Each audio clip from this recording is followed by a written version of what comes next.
सुप्रभात बच्चों। आज हमारा जो है हम लोग पाठ 4 और पुस्तक है हमारा जो है हिंदी वसंत जो पुस्तक है चलती है 6 to 8 में। तो हमारा जो है कक्षा 6 और पाठ 4 हिंदी। पाठ का नाम है बच्चों चाँद से थोड़ी सी गप्पे। ठीक है, इनके लेखक हैं, इस कविता के जो है लेखक हैं शमशेर बहादुर सिंह। पाठ का नाम है बच्चों चाँद से थोड़ी सी गप्पे और इनके लेखक हैं शमशेर बहादुर सिंह। हम लोगों ने इस कविता में पढ़ लिया था कि चाँद से थोड़ी सी गप्पे जो 11 या 15 साल की लड़की है वो चाँद को देखकर क्या अपने भाव को विचारती है और उसके बाद अपने मन के ही भाव को जो है बताती है इस कविता में। तो लेखक उनके माध्यम से जो है अपने विचार को इस जो है कविता के द्वारा जो है प्रस्तुत किया है। तो इसका हम जो है प्रश्न उत्तर आज देखते हैं जो पुस्तक में हम लोग को दिया है कक्षा 6 के। तो हम सब देखेंगे जो है कि इसका पहला क्वेश्चन है जो है आप पहने हुए हैं कुल आकाश के माध्यम से लड़की कहना चाहती है कि जो क है और ख है दोनों का आंसर एक साथ हमने जो है इंक्लूड किया है। तो पहला दिया है चाँद तारों से जड़ी हुई चादर ओढ़कर बैठा है। तो इसमें क्या कहा गया है इसके अर्थ को बताना है। और दूसरा ख जो दिया है चाँद की पोशाक चारों दिशाओं में फैली हुई है।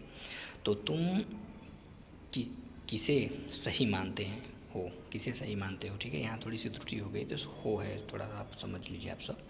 उसके बाद हम लोग देखेंगे इसका आंसर क्या होगा। इसका आंसर बच्चों होगा हम लोगों का, तो देखेंगे हम लोग चाँद तारों से जड़ी हुई चादर ओढ़कर बैठा है क्योंकि आकाश में टिमटिमाते तारे ऐसे लग रहे हैं मानो किसी रेशमी चादर में मोती जड़े हों। और आकाश में निकला चाँद भी ऐसा ही लग रहा है मानो उसने तारों की चादर ओढ़ रखी है। ठीक है, तो इसमें आप सबको यही आंसर इसका बताया गया है। अब हम लोग देखते हैं इसका दूसरा आंसर। इसका दूसरा आंसर देखिए, प्रश्न देखते हैं पहले हम लोग। कवि ने चाँद से गप्पे किस दिन लगाई होगी। कवि ने चाँद से गप्पे किस दिन लगाई होगी। इस कविता में आई बातों की मदद से अनुमान लगाओ और उसका कारण भी बताओ। ठीक है, तो इसमें क्वेश्चन में आपको दिन और कारण बताया गया है। तो पूर्णिमा और अष्टमी से पूर्णिमा के बीच की और प्रथम से अष्टमी के बीच में।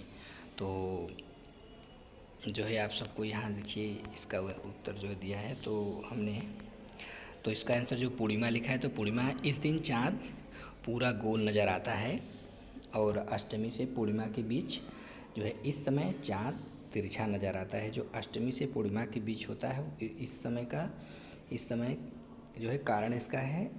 जैसे ये हम लोगों ने दिन पता कर लिया, अष्टमी से पूर्णिमा के बीच के दिन जो होते हैं वो कारण इसका है कि इस समय चाँद तिरछा नज़र आता है। और प्रथम से अष्टमी के बीच ये दिन है, इनके दिन में इसका कारण हम सबको बताना है कैसे जो है पूर्णिमा दिखाई होता है। तो इस समय चाँद पतला नज़र आता है। ठीक है, और यहाँ पे थोड़े से मैंने कुछ और लिखे हैं कि मेरे विचार से कवि ने चाँद के गप्पे अष्टमी से पूर्णिमा के बीच लगाई होगी। और बच्चों आप सबको बता दें इस पाठ में जो है आपको क्वेश्चन आंसर जो मेन था ये आपको मैंने बता दिया। और इसमें कुछ चीज़ें जो है और हैं वो मैं आप सबको दिखा देता हूँ। तो यहाँ पे देखेंगे तो आप सब जो है यहाँ पे देखिए कि कवि के अनुसार चाँद की कोई बीमारी है जिसके कारण ये घटते हैं तो घटते ही चले जाते हैं और बढ़ते हैं तो बढ़ते ही चले जाते हैं। ये बीमारी ठीक होने का नाम नहीं ले रही। ये थोड़ा सा कोई क्वेश्चन का जो आंसर था। अब आप सब देखेंगे इसमें चौथा क्वेश्चन कि कवि ने चाँद से गप्पे किस दिन लगाई। इसका कारण हम लोगों ने आपको जो है अभी बता दिया पूरा। ठीक है, तो अभी इसके आगे वाला जो हम लोग क्वेश्चन देखते हैं पाँचवा क्वेश्चन। ठीक है बच्चों, तो पाँचवा क्वेश्चन आप सबको बताया कि नई कविता में तुक या छंद के बजाय बिंब का प्रयोग अधिक होता है। बिंब वह तस्वीर होती है जो शब्दों को पढ़ते समय हमारे मन में उभरती हैं। कई बार कुछ कवि शब्दों की ध्वनि की मदद से ऐसी तस्वीर बनाते हैं और कुछ कवि अक्षरों या शब्दों को इस तरह छापने का बल देते हैं कि उससे कई चित्र हमारे मन में बने। इस कविता के अंतिम हिस्से में चाँद को एकदम गोल बताने के लिए कवि ने बिल्कुल शब्द के अक्षरों का अलग अलग करके लिखा है। तुम इस कविता के और किन शब्दों को चित्र की आकृति देना चाहोगे, ऐसे शब्दों को अपने ढंग से लिखकर बताइए। ठीक है, तो इसका उत्तर हम सब देखते हैं बच्चों। इसका उत्तर बच्चों हम सब देखते हैं जो है यहाँ पे दिया है। ठीक, तो यहाँ पे आप सबका इसका उत्तर दिया है जो दूसरा है, गोल और तिरछे। जो है इस पाठ में जो है बच्चों आप सबको यही बताया गया है कि जो गोल और तिरछे ये दोनों शब्द ही मिलाकर जो है पाठ को जो है अच्छे से बताया गया कि चाँद जो है गोला है और तिरछा दिखता है। ठीक है, तो आप सब जो है एक भाषा की बात हम लोग इसको भी देखेंगे। चाँद संज्ञा है, क्वेश्चन है, चाँद संज्ञा है, चाँदनी रात में चाँदनी विशेषण है। ठीक, तो नीचे दिए गए विशेषणों को ध्यान से देखो और बताओ कि कौन सा प्रत्यय जुड़ने पर विशेष बन रहे हैं। इन विशेषणों के लिए एक एक उपयुक्त संज्ञा भी लिखो, जैसे गुलाबी पगड़ी और मखमल घास, कीमती गहने, ठंडी रात, जंगली फूल, कश्मीरी भाषा। इसका उत्तर बताया गया है।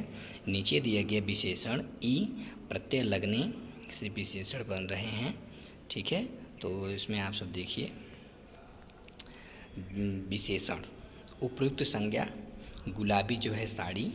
पहले यहाँ पे देखिए विशेषण कौन कौन सी है। विशेषण आप सब जानते हैं जो किसी की विशेषता बताती है। ठीक है, तो विशेषता बताएगी तो वो विशेषण होता है। उपयुक्त संज्ञा देखिए आप किसी भी व्यक्ति वस्तु स्थान के नाम को संज्ञा कहते हैं। साड़ी जो है किसी वस्तु का नाम है। ठीक, तो उसको हम लोग संज्ञा का दर्जा देंगे और विशेषण। ठीक, तो आप सब देखिए तो यहाँ पे गुलाबी जो है विशेषण है, क्योंकि गुलाबी का मतलब आप समझ रहे हैं गुलाबी शब्द का कि देखिए गुलाबी, तो गुलाबी से आप ये समझ पाएंगे कि गुलाबी का जो है हम अपने अंदर फील कर सकते हैं किसी चीज़ को। ठीक है, गुलाबी, ये गुलाब जैसे गुलाब कलर का गुलाब होता है तो उसको हम फील करते हैं, हाँ ये गुलाबी कलर का है, तो ये उसकी विशेषता है गुलाब की जो है, इसलिए जो है इसको हम लोग विशेषण के रूप में देखेंगे। साड़ी जो है संज्ञा है, मखमली और कुर्ता जो ये संज्ञा है। कीमती, ये कीमती जैसे आप उसकी सोना ले रहे हो तो सोना आप लेके बस सोना को देख सकते हो, उसकी कीमत फील कर सकते हो कि इसकी कीमत कीमती। ठीक है, तो ठंडी हवा, ठंडी का हवा,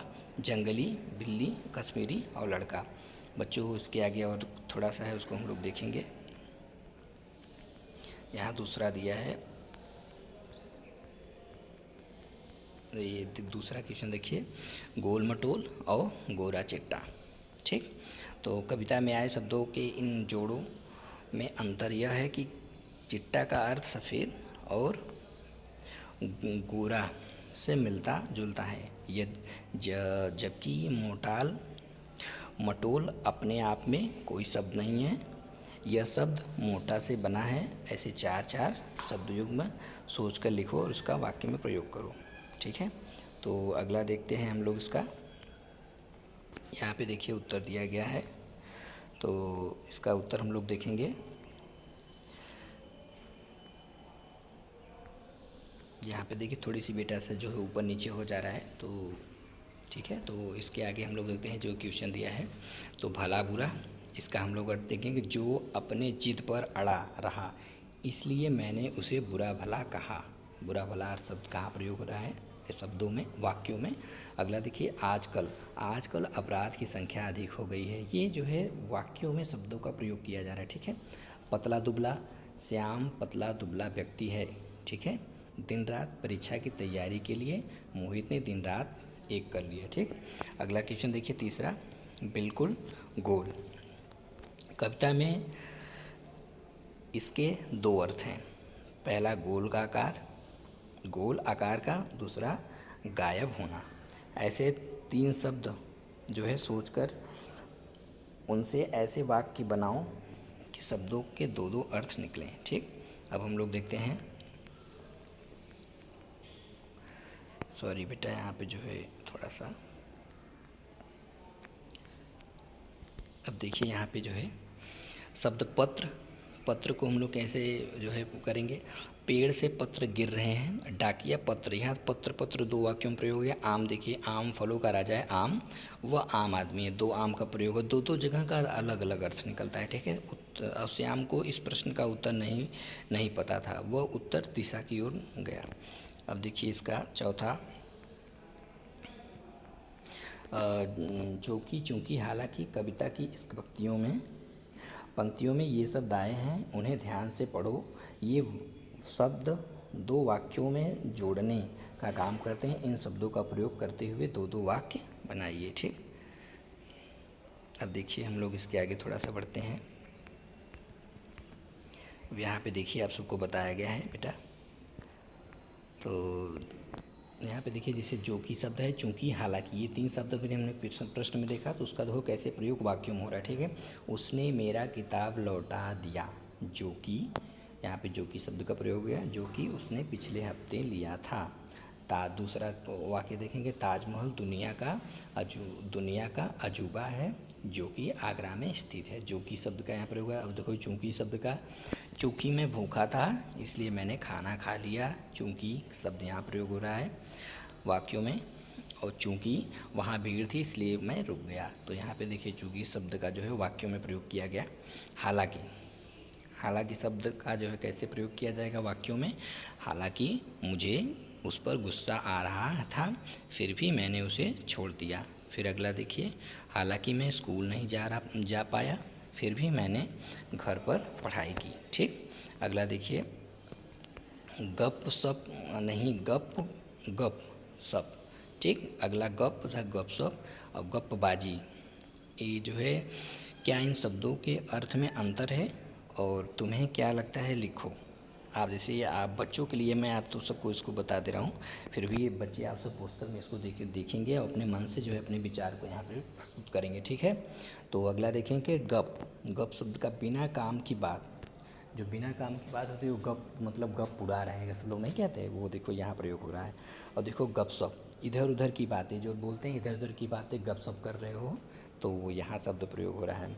और गपबाजी, ठीक है, तो कुछ छुट्टी कुछ सच्ची बातें, कुछ झूठी कुछ सच्ची बातें जो होती हैं उसे गपबाजी कहते हैं, ठीक है। तो बच्चों जो है आज के लिए, बच्चों आप सबके लिए इतना ही, ठीक है। तो धन्यवाद, जो है हमारा चैप्टर 4 कंप्लीट हो गया है, क्वेश्चन आंसर। धन्यवाद।